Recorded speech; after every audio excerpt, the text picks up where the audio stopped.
Thank you for staying for the news. And our first story takes us to Parliament, which will today consider 3 key revenue bills that went to the House as part of the 2023 budget.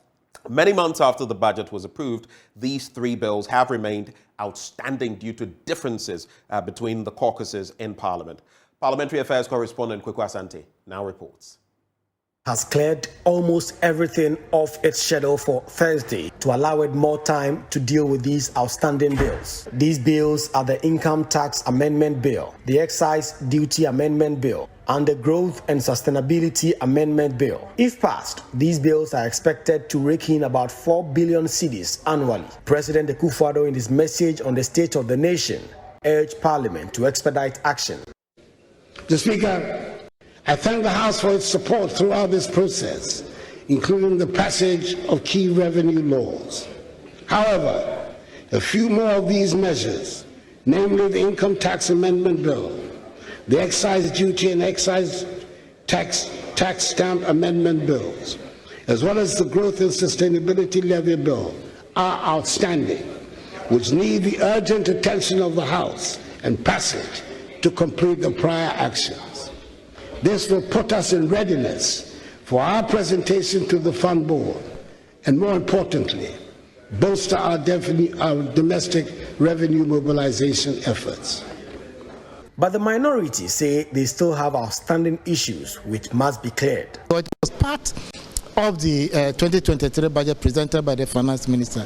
So I know we are going to deal with it, but we have some reservations. The way we are looking at the economic environment that we find ourselves, the hardship that people are complaining about, inflation of 52%. So on top of all these, if we want to introduce additional taxes or increase the bandwidth, people are going to pay more, and it's going to affect the disposable income of the individual. So these are the matters we are looking at. Is it the right time to impose taxes on the people? But they are looking at the IMF deal, so that they can rake in the 3 billion facility. But we can't eat your cake and so have it. So let's also think about the ordinary person on the street. If we impose this additional tax, the tax burden will be heavy on them. Leadership on the minority side especially have been tight-lipped as to where the caucus stands on these taxes. But time will reveal it all on the floor of Parliament today. Reporting for Joy News, Akakpo Asante. Well, we will be in Parliament moving forward to bring you more of that. But moving on, former mayor of the Kumasi Metropolitan Assembly, Kojo Bonsu, has filed to contest the NDC's presidential elections.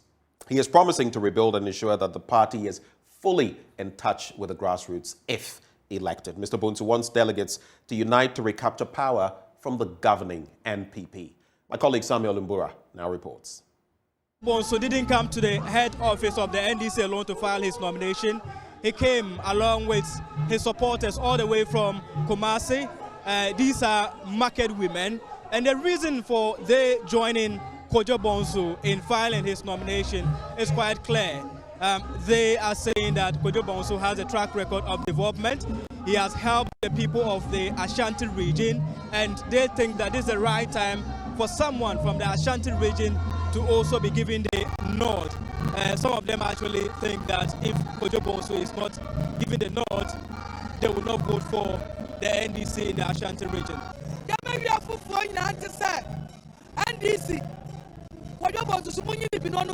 want everyone to know that Kojo Bonsu is competent to lead the NDC. If he is not elected, we will not vote for the NDC in the Ashanti region. So man, you Kojo Bonsu Ashanti region to Abamend. Ya kama we are saying that sir, Kojo Bonsu so be ma say what ma fa into ma pefra. Ya ja juma ama ya baro.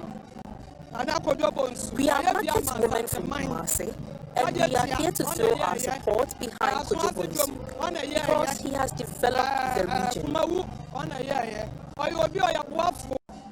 Bro, our team, Japan, why have you my party? Asante Maya to study the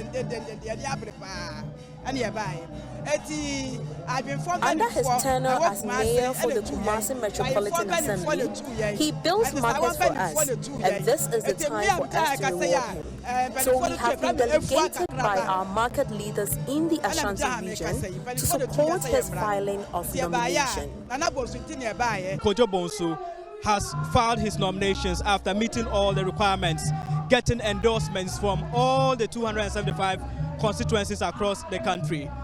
He said if he's given the nod, he will ensure that the party is rebranded and gets in touch with the grassroots ahead of the 2024 general elections to secure power. I am going from bottom up approach so that all the branches will be involved in all that we do. And this would attract a lot of people, and that is the new presentation. I'm going to rebuild and rebrand the party. I'm a branding expert, and everybody knows that. So all I'm going to do is rebuild and rebrand the party for it to be more attractive to people. So this brings to number 3, the number of contestants that have come to file their nominations. The first one was Ernest Krobia Asante. Second one was John Dramani Mahama. And then the third one is Kojo Bonsu, the former mayor for the Kumasi Metropolitan Assembly in the Ashanti region. So tomorrow we are expecting that the former finance minister, Dr. Kwabena Dufour, also comes to file his nomination. Reporting from the NDC headquarters in Accra, Samuel Mbura. From politics, let's talk health now. And the principal of the Second D Nursing Training College, Alhaji Boakye, wants government to focus more on the training of specialized nurses. He says there are inefficiencies in many areas of Ghana's healthcare due to a lack of human resources. Mr. Boakye was speaking on the sidelines of a stakeholder meeting organized by the MasterCard Health Collaborative in Kumasi. Of the MasterCard Health Collaborative are to build and strengthen capacity of healthcare students and professionals to meet growing demand for primary healthcare in the health sector. KNUST is one of the 8 partners of the MasterCard Health Collaborative, with the aim to contribute to all 3 pillars of the health strategy: health employment, health entrepreneurship, and health ecosystems. Pillar Coordinator, Health Entrepreneurship, Professor Wilberforce Owusu-Ansah, stressed the need to create entrepreneurial opportunities in the health sector. So with this mismatch, we recognize that human capital is really a key thing. So if you are going to achieve the sustainable goals, then it behoves on us to make sure that we are able to address this critical issue when it comes to deficits in terms of human resource. To be able to do that, we set in our journey to address it looking at 4 key objectives. And what are these objectives? We're looking at how do we ensure that we are able to build and strengthen the healthcare system in terms of capacity building, and also making sure that we are equipped to be able to respond to emergencies and all that, including the NCDs and all that. So the first thing we have to do is, in terms of our objectives, is how do we ensure that we are able to build and strengthen the PHC. The second objective was that having been able to identify all these, we also looked at how do we, what kind of programs can we offer to our students, and not only students, the healthcare professionals, in such a way that we are able to achieve critical, sustainable healthcare growth and transformation. So in this case, how do you try and bring in some transformational leaders so that we are able to make that march forward easily?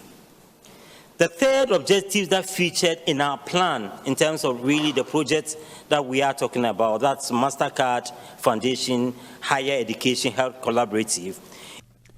The principal of Second D Nursing Training College, Alhaji Boakye, called on the collaborative and government to focus on specialized nurses. Averagely, government is training over 25,000 nurses per annum, and out of that, we have less than 2,000 or 3,000 specialized nurses. Even it's about less than 500 specialized nurses per annum, which is woefully inadequate. Some of the stakeholders spoke with Joy News. My key interest was on the health sector, which is going to actually help a lot of young people come into health entrepreneurship. Reporter for Joy News, Kwesi Debra. On education, the Student Representative Council of the Kwame Nkrumah University of Science and Technology is working to create a permanent seat for students with disabilities at the Students' Parliamentary Council. The president, Frank Owusu, says the move is part of measures by the SRC to strengthen the disabled inclusive environment of the university. Speaking during the celebration of the World Social Work Day, Frank Owusu revealed that the president and the general secretary of the Students with Disability Association will have this privilege. Disability is part of humanity, and all of us in one way or the other we are suffering from disability. So as an SRC, we believe that we are supposed to lead the advocacy in talking about disability and diversity, in the sense that all human beings are special in one way or the other, and our beauty lies in our diversity. Apart from reorganizing this program, we have taken a notch higher by ensuring that we actually make it a law and actually pass a bill to that effect. The students who are living with disability will be represented in the Parliament of the SRC. By extension, what we are saying is that we want to give them a higher voice and a bigger voice in the running of the school. Of the Students with Disability Association, Kidu Kojo Mensah, welcomed the news. He believes this will help them promptly address their issues. The fact remains that everybody can talk about disability, but if we have a disability person there, we know what we go through, so we can more or less explain ourselves and demand for our rights more than what people can do for us. The event was jointly organized by the KNUST SRC in collaboration with the Social Work Students Association. It was under the theme Respecting Diversity Through Joint Social Action. Gad Ampama Bam is the president. Respecting diversity is very key because it promotes community development. So we want to urge all of you that irrespective of the nature of the person, you need to respect that person. The dignity and worth of the person is very important, and it helps in building a community. Head of the Department of Social Work, Professor Esmeralda Manfo, called for reorientation of lecturers and students to better cope with persons with disability. People have to be oriented that we can sit in the same class with people who have disability, and they also can benefit us or benefit from what able students are also having. And also lecturers have to also be aware of that. Sometimes, because we have large classes in social sciences, they are in there but we don't see them because nobody has told them. For Joy News, Nana Boachi Dankwa-Yadom reporting. In our final story on the back of Ghana Month, we know drums are part of a family of musical instruments that play a vital role in the Ghanaian setting. Made in different sizes and shapes, these drums are put together to produce various indigenous music, ranging from bobobo, palogo, adwa, agbaja, among others. In this Ghana Month feature, Joy News' Fred Kwame Asare takes us on a journey through how these drums are produced to their very best. Benjamin is one of the numerous drum carvers in the southern district town of Peki in the Volta region. He narrates that the drum making process starts with finding a suitable tree in the forest. Churubua is the most preferred in the locality here because of its durability. The trunk is chopped into preferred sizes and lengths to begin the process. A drum carver needs a set of these special tools to produce perfect drum pieces. Fiela do do makpo o makpo pelenku afini to ha bajo ta gbo fifila benye master nya me ka fie do ma ao ya amesia me kenya do nko ya ko pon mala em kokko wo do le ko je gome e ba ko do srovio fia do srovio ha afi o hon do won lo do kishi do fifila ta le nyenye fa do so ya. Today, Benjamin is carving a drum, mostly assembled with other drums in performing bobobo and choral songs, among others. He first takes off the bark at both ends of the wood and then removed some portions of the heart and growth rings, creating a hole in the middle of the wood.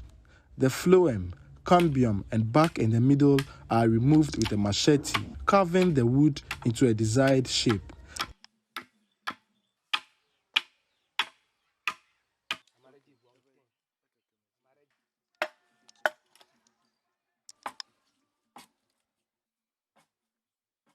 The rest of the hardwood and growth rings and portions of the sapwood in the middle of the wood are removed. He continues until he gets the right measurement for his drum.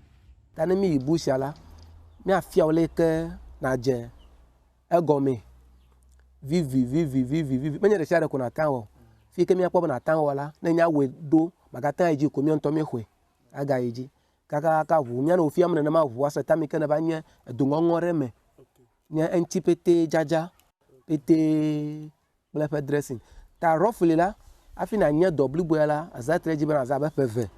Aro peve pele. He marks the drums and drills holes for pegs, which are used to control the sound produced by the drum. A gauge is used to draw lines around the drum, after which the service of a chisel is employed to design the drum. He adds dye to make the design visible. This projects the beauty of the drum and makes it attractive. Antelope, goat, sheep, and cow skins are stretched over the drum and tightened through with wooden pegs intertwined to the skin with a rope to form the drum head. Ayala, elle est very serious. Na le donne me l'angdono de kuola. Wambe via me lekeje. Wona be apra hala, apra gane. Manye viro because like me on to me nyini mi odadam. Tala, apra na me. For the ren ton anya ku he han reka. Apra na me. Pa na do dem apra. Even me put me machine a chair flipper and a markum and a godo in her na machine tomenyo at one prow. At this point, the drum is painted and allowed to dry. They are then displayed at various selling points along the Peki Asikuma road when they are finally dried. The bigger the drum, the higher the production cost and selling price. Carvers in the Peki enclave identified lack of capital as a major setback to their business. O film kaka gamali ke na wo subo. Adolia mali fifra yo va kwa flo. Avo gamal mi asia mi awe adara yi ha. Tana mi poga mi wo de siere ko fulana mi o mi nya kwa. Mi o pete adara yi. Tana ma na va fifra kwa. Maga gbobe ya do. E ko jimo ko mi o mi ajire. Ka mi o mi apoga. Akpo mi asro. Pumia pa vioji, pumia fufu pumia pa dada oji. Ehia vio minya. Agama no enta mote de school. Yemi kpafu, ya mi achigo yo jamala. Tabana para mi awulo. Amen. Baja wori. Ali vuvuvu. Amroji kokoto reka. Wojina sogo kidi kagang. Ala vuvu. Amojina kokoto mave. Sogo kidi kagang. Ihala vuvu. Tali de share play passy. Okay, set ali 5,000, 4,005. The next time you enjoy music made by these beautiful drums, don't forget to compliment Benjamin and his colleagues for doing a great job in protecting and projecting African culture. Fred Kwame Asari, Joy News, Peki.